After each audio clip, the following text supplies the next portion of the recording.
Thank you, and thanks everyone for joining the call. I'm just going to highlight a few quick bullets, and then we'll be happy to take questions. Q4 was a fantastic quarter for Tempus across the board. Our revenue growth accelerated to 35.8% year over year in the fourth quarter. Gross profit growth accelerated to 49.7%. So even though our revenues were growing rapidly, our gross profit was actually growing even more rapidly.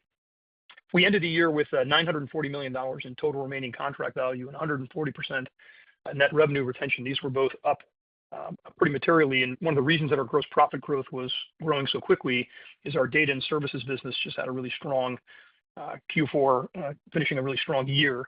And so that propelled some of that growth. It also is the reason we ended the year with an uptick in total remaining contract value and a really record net revenue retention. We also closed the acquisition of Ambry Genetics on February 3rd, which is exciting, as we've talked about that historically, but that's now behind us. So we'll have two months this quarter of Ambry's results in our numbers. And we also increased our revenue guidance. We had historically given $1.23 billion, but we've upped that to $1.24 billion for 2025 and expect to be adjusted EBITDA positive and generate about $5 million of adjusted EBITDA. Obviously, we're not providing a range. We give fairly specific numbers, but there's always an implied range. But we feel confident enough that we're increasing our guidance for 2025. Finally, I want to just note, if you read the letter Jim and I put out, you'll catch this in a section, but we did extend our Google agreement for another 5 years. It's kind of an awesome win for us in that it allows us to avail ourselves of really best-in-class rates, and it pushes out the note we have with Google another 5 years. And that note, as you'll recall, comes down as we spend on their platform, so it gives us more chance to work that down. So all in, great quarter. It's where we want to be. You want revenues accelerating in terms of growth. Our gross profit's growing quicker. Our costs are in line, so we're generating the kind of leverage we want to see. And it's really just nice to be in a position where certainly our two main businesses, genomics and data, are really firing on all cylinders and in a period of strength. On that note, happy to take questions. We will now open the line for questions. As a reminder, please press star followed by the number 1 on your keypad to join the queue. If you are called upon to ask your question and are listening via loudspeaker on your device, please pick up your handset and ensure that your device is not on mute when asking a question. The first question comes from the line of Tejas Savant with Morgan Stanley. Please go ahead. Hey guys, good evening, and congrats on closing the Ambry transaction. Eric, just one question there for me. One of the benefits you'd highlighted in terms of bringing Ambry in-house is that it gives you a West Coast lab. So over what time frame could we see you bring some of your somatic workflows to that location? And then Jim, on the seasonality in the Ambry business, how should we think about what's contemplated in the guide? Obviously, just 2 months of contribution here in 1Q, so there will be a mathematical ramp. But beyond that, anything to think about in terms of seasonality through the year? Yeah, so I can start. So Ambry does give us a West Coast lab. For those that may not recall, we have labs in Chicago, Raleigh, North Carolina, and Atlanta. So now with the acquisition of Ambry, we pick up a lab out west. Over time, we will look to have our somatic or CGP assays or comprehensive genomic profiling assays run out of their lab. We'll look to bring some of their inherited risk assays into our labs, but there's no immediate plans to do that in the next few quarters. It's more of a longer-term initiative to make sure we have appropriate redundancy operating out of all of our big labs across the country. We're fortunate that Tempus already has that in place today between Chicago and Raleigh. So we built a lot of that redundancy, both in terms of operating workflows, in case one lab has a problem or something goes down. Also, we benefit from some of the reimbursement diversity of having those two labs. And the California lab of Ambry will give us additional redundancy and additional benefits. So I would say over the next year or two, we'll look to start moving some of those assays and cross-pollinating. Yeah, and then I'll take the second question with regards to seasonality of the Ambry business. I think they experience the same seasonality that we do with our business and other labs. Typically around the holidays, things slow down. I would say that given where they're at in terms of kind of capturing market share as well as kind of growing their rare and undiagnosed business, we would anticipate kind of revenues growing throughout the year, similar to what they do in kind of the Tempus business. So there is some seasonality, but we would just anticipate revenues continuing to grow kind of quarter after quarter, no different than the Tempus business. Got it. And then a quick follow-up on the data side of things. In your prepared remarks, you guys flagged one data delivery project, I think, that slipped out of the quarter. Can you just quantify the impact, and was that a customer delay? And Jim, on that note, what exactly is the data contribution that you're baking into 25 into your guide? Should we think of that as a safe number that's essentially de-risked, or is there any sensitivity depending on pharma budgets, particularly for the smaller customers who haven't signed those strategic longer-term contracts with you? Yeah, so I'll start with the first. So, we had a fairly large data delivery, north of $10 million that we could have pushed to get out potentially in Q4, but the natural kind of timing of that is the early part of this year. And I was just referencing it because it's not that the client had an issue or we had an issue or there was any issue. It's just that in every quarter, when you get to our size and you have a data business this large, there are timing of these delivery of these data sets that can slip a month here, a month there. They can get pushed up into a quarter, they can get pushed back into a quarter, and so we always have puts and takes. And I was just highlighting that. And if that data delivery would have gone out in Q4, we would have you can add a significant amount of revenue to Q4. So it would have been. That's why I also said, when we talk about $700 million of revenue, it could be 693, it could be 706, and most of that has nothing to do with the performance of the business or what's going well. It can just be the timing of when tests are ordered or when data is delivered. And then the second part of your question, Tejas, around kind of the 25 guide and kind of where the contribution from data is. I'd say, the $940 million of total remaining contract value obviously gives us good visibility into 2025.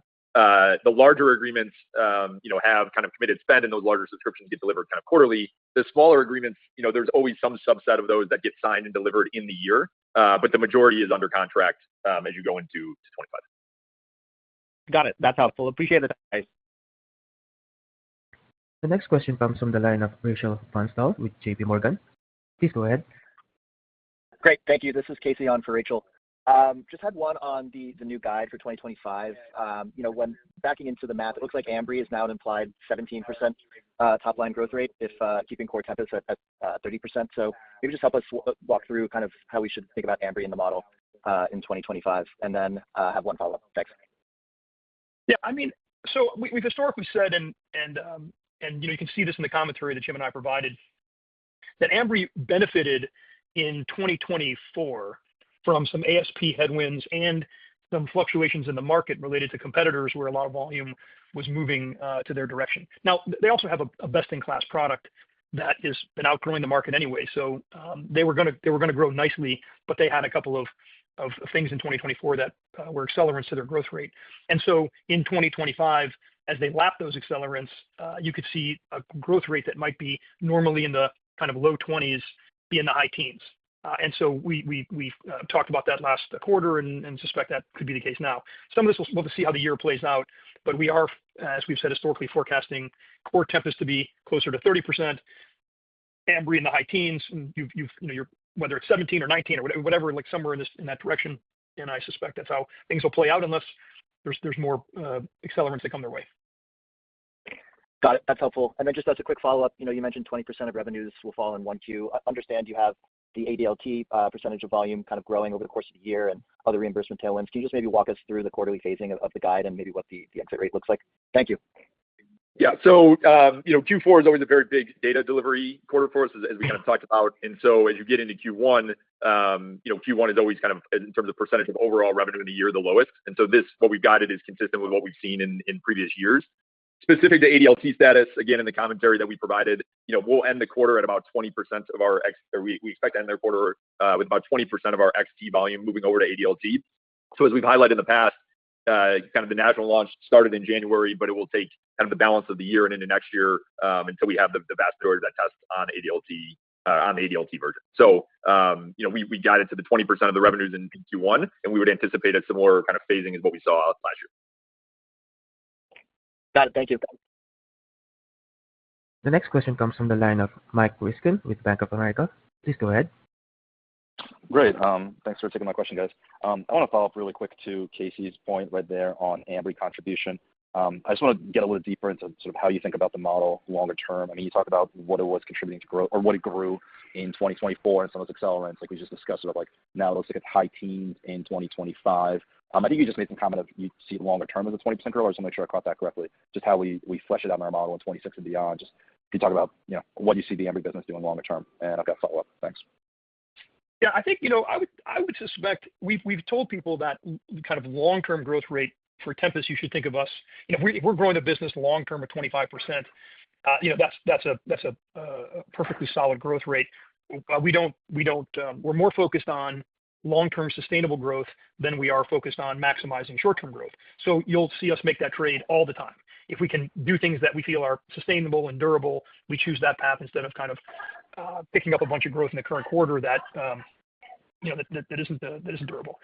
I think interestingly enough, we've seen some of that this year where I think, and again, in some of Jim's commentary, you talk about lapping a period where maybe we had some ASP, some cash collections in 2023 that we had to lap in 2024. So you get some of these anomalies where your growth rates can bounce around a bit. And, we're still, even at our size, this isn't a $100 billion business where these fluctuations don't make a difference. So at our size, if you pick up an extra $20 or $30 million of revenue and then you lap that, it can cause some issues. But I would suspect long term, you'll see Ambry's growth rate and our growth rate, probably in terms of the genomics business, be pretty similar. I think these things can grow at 25% for a sustainable amount of time.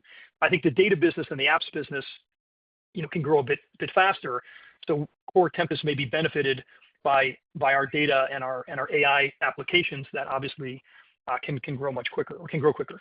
But in terms of core genomics, I think the comprehensive genomic profiling and therapy selection, the minimal residual disease, and the inherited risk profiling, these are still businesses with huge amounts of growth. I mean, I believe that many people, if not most people, will be profiled for risk in the future. And the fact that Ambry is a leader in that space, you can do the math in a world where many people are profiled or most people are profiled. You're quoting numbers in the hundreds of billions. In the hundreds of millions, and today they're running a fraction of those tests. So I think they have a lot of headroom, and I would suspect their growth rates will start to over time be similar to ours. Okay, all right. And then for the follow-up a little bit, I want to touch on the data side of things. One is you kind of talked about the total contract value in some of your prepared remarks. I think 940 is where you ended the year. It sort of has been at that ballpark all year in the low 900s, like 920, 930, 940. So we've always kind of thought of that as a leading indicator of growth. How should we think about that going forward? I mean, there were some remarks in the prepared remark text of you actually kind of expect it to decline in the future, given it's a large number. But yeah, I mean, just why shouldn't that be an indicator of future revenue growth? So wouldn't you like to see that number grow higher? Yeah, so I'll start, and then Eric, you can chime in. I'd say the number did grow higher throughout the course of the year, and we also kind of grew. The amount of revenue that came out of that was at a record level as well. And so any growth in that number, when you're kind of achieving kind of the revenue growth that we saw, you'd be very happy with. The way that we kind of view the total remaining contract value is it at a healthy enough level to kind of give you some visibility into the next several years of revenue? And at the levels that it's at, given the amount of revenue that we recognize in a given year, it provides that level of visibility. As we've previously kind of talked about, when we get kind of larger deals, then that can result in some fluctuation of those, and you don't sign kind of very large deals every single quarter. We highlighted some of the larger deals that we signed in the quarter with BI and Illumina, and again, we think that it's at a very healthy level for us to achieve the targets that we're looking to achieve. Yeah, and the punchline is it's lumpy, right? So the fact that it's growing, and the fact that our net revenue retention is so high means the core business is really, really strong, right? I mean, in simple terms, if you got about $1 billion of total contract value and you deliver $250 million in a year, to have the number grow, you had to basically sign more than that. So that's awesome. But yes, I mean, in a perfect world, you'd like it to grow by your growth rate. So if you think of it like, yeah, we had, if our growth rate is such that, you have to basically sign all the data you delivered plus another, let's say, 30%, then maybe you'd want it to grow by 75 million, and it only grew by 30 million, right? But it's still, so you might say, well, I wish it grew by 30 or 40 million more, but you have almost $1 billion buffer in your data business. So, it's going to be lumpy. You're going to have some years where we might sign a $200 million deal, $300 million deal, and it's going to jump right up again. It's not going to grow perfectly every quarter. It's not going to grow perfectly every year. So we look at it and say, the fact that we're ending the year and we've got more in the tank than when we started, and we just took almost $250 million out of the tank means it's super healthy. But long term, you're going to want it to measure, manage your growth rate. All right, thanks. I'll get back in the queue. Next question comes from the line of Ryan McDonald. Please go ahead. On for Ryan, thanks for taking the questions. Nice to see the formal announcement around being an in-network provider for various Blue Cross Blue Shield plans. Would love to unpack that a bit. What kind of impact do you anticipate going in-network to have on volume? And maybe more importantly, would love to get a refresher on what that does from a reimbursement perspective. Yeah, so I'd say, the announcements that we made about going in network with folks, as a reminder, we're primarily an out-of-network lab with commercial payers. Medicare and Medicare Advantage represent about 50% of our volume, so about a little bit less than half is commercial payers. So any win that we can get with commercial payers is obviously an uplift to reimbursement. We don't have a significant concentration among commercial payers, so no one payer, if we go in network, kind of materially changes the reimbursement profile. However, chipping away at that, 45% or so of commercial volume is important long term as we look to drive ASPs up. So, the biggest ASP tailwinds as we get into 2025 are migrating volume over the ADLT version of the assay, which will primarily kind of impact Medicare and Medicare Advantage volume, although there's some commercial volume as well. And then for XF, our liquid biopsy, that was going through the GAPFO process with Medicare last year. That resulted in about a $300 uplift in reimbursement from Medicare. And so again, another kind of tailwind that we'll have in 2025 that impacts about 50% of our volume. These smaller wins on the commercial side impact a smaller percentage. Got it. That's helpful, Jim. And then maybe on the regulatory environment, there's been a lot of changes at the FDA or proposed changes, some of which could be favorable for AI companies, but also a lot of layoffs that could potentially delay decision-making or trial approvals. So based on what we've seen today and where you sit, do you see what's going on at the FDA or in the broader federal government as more of a headwind or a tailwind to Tempus? I think for us, it's generally a headwind. I mean, we are, AI-enabled diagnostics company that is focused on technology, and so I'm sorry, it's a tailwind, meaning it's a benefit. So, for us, we think we benefit as a tech company, as somebody focused on AI. These kind of changes are generally trying to figure out how to get more efficiency, more technology, and we think we benefit from that kind of thinking. There could be some minor slowdowns related to staffing as people are let go in the FDA, but we don't expect them to be material, and we're not reliant on any kind of FDA rulings coming out that would change our business. So net, we think it's tailwind. Got it. Thanks, guys. The next question comes from the line of Dan Brennan with TD Cowen. Please go ahead. Great. Thanks for the questions. I know there's a question or two on the data side, but I was just hoping implicit in the guide. So if we're thinking about core Tempus growing 30, presumably we have that level in our model, but we've got data growing in kind of the mid-30s plus with the genomics organic growing in the mid-20s. Does that sound like the right zip code, or if not, can you help us think through what the right levels of growth for those two businesses are? Yeah, I think that's largely aligned. I think on the genomic side, obviously you have some ASP tailwinds, so we would anticipate revenues outpacing kind of volume growth. In data, as it has this year as well, kind of growing slightly more quickly than the genomics business. So I think you're on track. Got it. And then just maybe on the margin guide, the $5 million EBITDA margin, which is good. Can you just help break down a little bit in terms of core Ambry versus the core Tempus business? And are there any synergies assumed in order to get to that number? And kind of what would be some of the drivers if you were to beat that number in 25? Yeah, I mean, so we've considered it, as we talked about historically, we've considered it a goal to get to being adjusted EBITDA and cash flow positive. So we've been focused on that, and when we think about the investments we make in the forward year, we've been making investments predicated on this idea that our revenue is growing at X level, our gross profit's growing at X level. We can invest this amount in technology, R&D, people, all that good stuff, and we want to generate improvement in the bottom line such that we can flip to being positive. We're fortunate that we are about to make that flip, so that's awesome. And our guide for 2025 implies that we're clearly there, but we're not focused in the near term on harvesting profits or maximizing profits. So to the extent that we are beating EBITDA, you'll likely see us in the near term invest more in growth. And certainly for 2025, that'll be the story.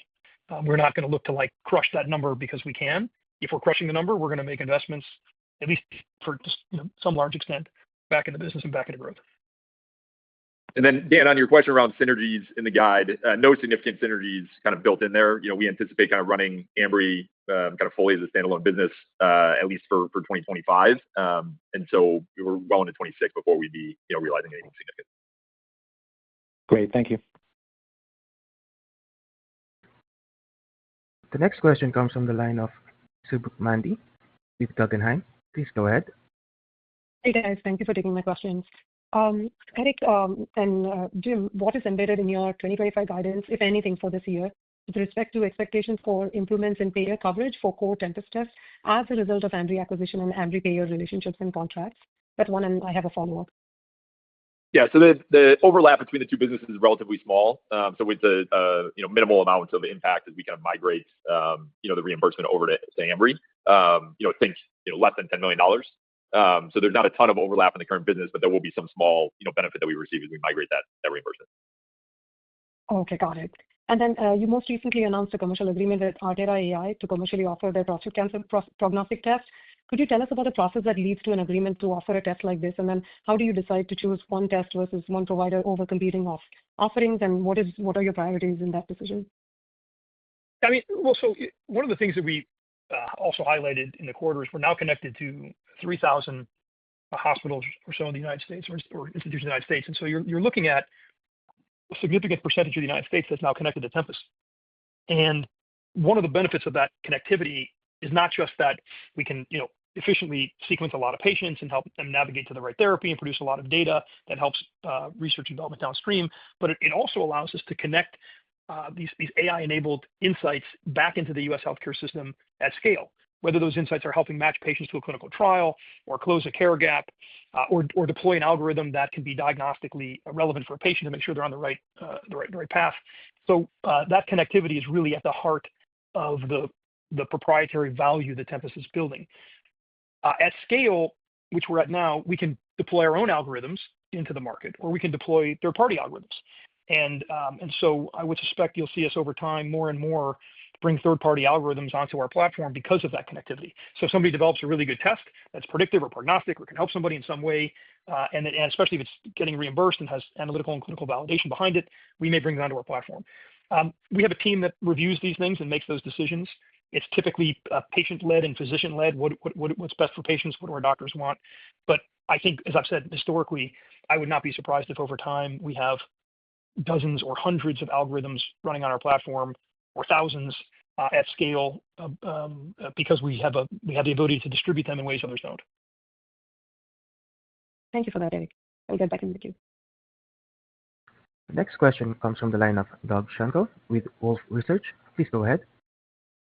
Good afternoon, and thank you for taking my questions. Two topics I want to cover. First, on MRD, could you just speak to when you are expecting any data readouts on tumor naive or tumor informed, so both products? And I guess related to that, I just want to confirm that there's nothing in revenue guidance related to both, given the current state of reimbursement and the need for more data. That's the first topic. The other is on capital deployment. Obviously, you were active at the end of last year with Ambry. As you think about priorities from here, what's the appetite for more M&A based on your balance sheet situation and the current market environment? Thank you. Yeah, so I can start, Jim, can always jump in. So in terms of MRD, obviously, we've taken a tumor naive assay to market. We started in CRC, and we've already put out some studies related to that assay. There will be more over time, but there's nothing significant that would fundamentally change our trajectory. We have an assay in market.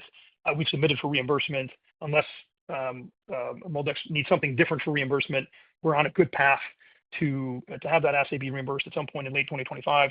And the next step for us will be to take that assay into other into other subtypes, which we will do over time. We're collecting samples now, and we'll bring that assay to market.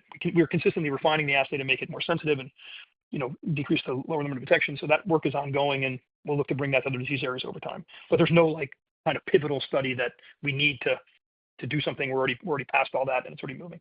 And I think the same is true for Personalis. They have assays in market in non-small cell lung and breast and IO, and they've already submitted quite a bit. I think they're in the process of submitting across the board for reimbursement, and they too have, I think, quoted that they expect reimbursement to show up sometime later this year, although you have to read their filings to get the most up to date. In terms of guidance, we have a long history of only focusing on what we can see. So until we know that assay is being reimbursed, we're not going to include anything substantive from it. Because again, like we're in a world where it could be later this year, it could be early next year, it could be Q3, it could be Q4, like it's just impossible to tell. Once we get reimbursement, we'll start ramping up these assays at much greater scale, because obviously getting paid is a good precursor to ramping them up. So that's that. In terms of capital, we also said last quarter that we feel pretty good in terms of our genomics footprint. We feel like we've got a really incredible complement, really best in class at a scale that's unique. So we're not looking to do big things there. We consistently look at smaller things on the data side of our world and the AI side of our world. And so to the extent we find something small that's interesting, we might buy it, but nothing big is on the horizon.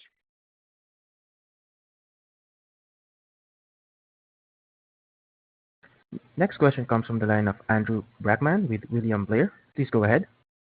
Hi, guys. Good afternoon. Thanks for taking the question. Maybe on the reimbursement front, you obviously had the big win on the ECG algo getting reimbursed earlier this year. I guess bigger picture, does this sort of change how you're sort of viewing payers' willingness to potentially expand reimbursement for these AI-based diagnostics, or how should we sort of be thinking about that as a potential catalyst over the coming year or so? Thanks. Yeah, I think from our perspective, we're really excited about it just because it does indicate, a willingness for people to reimburse for these types of tests that are, clinically validated and provide clinical utility. This doesn't mean that we're going to show up at the end of Q1 and have, hundreds of our algorithms reimbursed. There's still a long road to go in terms of securing, reimbursement for the various kind of different algorithmic diagnostics that we have. We just highlighted this because it's something that we've talked about in the past, is that there's a long road, but there are some kind of near-term milestones, this being one of them, that demonstrate that it is possible for these types of things to be reimbursed, which is why we're so excited about it. Great. Thanks for that. And then maybe on the commercial front, just post Ambry close now, how should we sort of be thinking about any ads or changes to the way that the reps are going to be deployed and incentivized moving forward? Thanks, guys. Yeah, so no significant changes. Yeah. The Ambry reps typically sell into genetic counselors. Our reps are selling into kind of oncologists, and so there's not a ton of overlap, and so we don't anticipate there being any significant changes. Thanks, guys. Next question comes from the line of Mark Schappel with Loop Capital. Please go ahead. Great. Thank you for taking my question. Eric, the company recently announced the launch of Olivia AI, the app for personal health, the Personal Health Concierge app. I was wondering if you just discuss the significance of the app and how you plan to monetize it. The app will get monetized on a per month subscription, similar to like ChatGPT. I think it's currently $12 per month, and it's starting off small. We just released the app to a broader audience. We need to get user feedback. We need to make changes and improve things. You don't really know how these things scale until you start getting folks engaged. But we're super excited at the potential to bring our core technology platform that allows us to make sense of all this multimodal data and make diagnostics intelligent. We're excited to bring that to patients at scale. We think them being able to kind of move around all their healthcare data in their phone and have it stored in a secure locker and be able to talk to that data and get all kinds of insights using our AI engine is pretty awesome. So small, early, but could be transformative. Great, thanks. And as a follow-up, could you just walk us through your top, say, 2 or 3 investment priorities for the business in the coming year? Our priorities are to stay focused on what's been working and make sure that we, that we're kind of heads down in terms of building our genomics business and our data business and deploying our connected network to grow our applications business. Thank you. Next question comes from the line of Dan Arias with Stifel. Please go ahead. Yeah, hi guys. Thanks for getting me in here. Jim, on the data side, the $300 million in renewals that you've talked about for Astra and for GSK, can you just remind us on what the timing is for that renewal coming up? And is there any change in the confidence around that happening with the terms that exist here for the initial agreement? Yeah, so just a reminder that kind of $300 million of opt-ins that we've highlighted in the total remaining contract value are kind of the last 18 months or so of the AstraZeneca and GSK agreements. There's no updates. We're still several years away from kind of hitting those renewals, and kind of no change in our confidence in terms of them renewing. Okay, but is that the range of those renewals is like 27 to 29, so we're still years away. Yep. Okay. And then, Jim, just on Ambry, pricing in hereditary has obviously not been static. Is there an implicit ASP assumption that you can share? Maybe not necessarily the exact dollar amount per se, but just more like change year over year that you're baking in. And then if I could speak with a second one in here, Eric, the accelerants that you called out as being meaningful for Ambry, is that cash collection solely? Is that what you're referring to, or are there other items that you saw as one-off there? Yeah. So on the accelerants in terms of reimbursement was cash collections, just the increase in their collection rates. And then in terms of ASPs, we haven't disclosed specific ASPs related to Ambry. They, are puts and takes like there are everywhere else. So they'll have new in-network contracts, which may change it one way, increase cash flow collections the other way. So puts and takes, but no significant changes kind of year over year on the ASP side for Ambry. Okay. Thank you. The next question comes from the line of David Westenberg with Piper Sandler. Please go ahead. Hi. Thank you for taking the question. So just I'm going to talk about the seasonality of the business generally. I think you said 20% of the revenue is the expectation in Q1. I know that you are expecting a little bit less, I think only 2 months of contribution from Ambry. But can you just kind of remind us the normal seasonality of the business as we go through the year? Yeah. So I'd say there's kind of different seasonality for the different kind of product lines, right? Genomics, we follow the same seasonality that you see from other kind of labs. Obviously, the end of the year in terms of the number of orders that are being placed around the holidays is low. So January tends to be kind of a slow start. Similar when people are typically on vacation, there's some slowness. So we're no different than other labs on the genomic side. On the data side, we typically tend to be back half of the year weighted. A lot of our kind of conversations and deliveries kind of align with pharma budgeting cycles, which typically follow kind of the calendar year. So if you went back historically, we're not anticipating a change in kind of the trends that we saw in 2024 and previously. And again, we would anticipate kind of the phasing in 25 being similar to what it was in 24. That's very helpful. And I was unappreciative that there is some of that little revenue lag that gets into January. So then just on the contract revenue of that $940 million, I appreciate the color you gave earlier with Mike's question about the lumpiness of that. How should we think about the long-term basis on the correlation between those? Should those grow at kind of the same speed over the longer term? But of course, data and services is going to be lumpy, and then the pharma revenue maybe you're going to recognize more on a linear kind of basis. I don't know. I'm actually asking. And then historically, it's been a smaller portion of a lot of our other companies' business, but they've kind of said revenue is expected in this revenue would be the value is expected in the next 2 years or some sort of recognition period. Is there a recognition period for that? Thank you so much. Yeah. So the bulk of our total remaining contract value is made up of data, and as we've just talked about with AstraZeneca and GSK, these people can sign multi-year deals, 5-year deals, 4-year deals, 6-year deals, whatever it is. So these are multi-year deals. And if you sign a big deal, what happened if you were like we have certain investors who've been in Tempus for a long time, so they could see the total remaining contract value, which was maybe a few $100 million at one point. Then we signed some of these big deals, and it jumped up to $700 million or $800 million or $900 million. So you have years where the total remaining contract value grew by 200 or 300%. So yes, long term, if you look at a 10-year horizon, your total remaining contract value should equal eventually the data you deliver, and it should grow at a similar growth rate. But if your bookings number grows by 200%, it's not going to grow by 30% for the next 3 years like magically. In other words, it can be lumpy. Some years it can grow by 200%, some years it can grow by 0%. But in the aggregate, it's going to have to basically match your data deliveries. So we had some very large contracts that got signed, great for us. And so we feel like we're in a good spot. The fact that we're still growing that number, even off of periods of really high, rapid bookings growth, is again indicative of the fact that our data business is firing on all cylinders. And in terms of the horizon, again, if you look at the size of our total remaining contract value and the size of our data business, I don't know, directionally, our data business is about $250 million, and there's 940, so it's multiple years. Very helpful. Thank you. That concludes our Q&A session. I will now turn the call over to Lizzie Cortolo for the closing remarks. Do you have any closing remarks? If not, I'm happy just to jump in and thank everyone for joining the call, and we'll see you next quarter.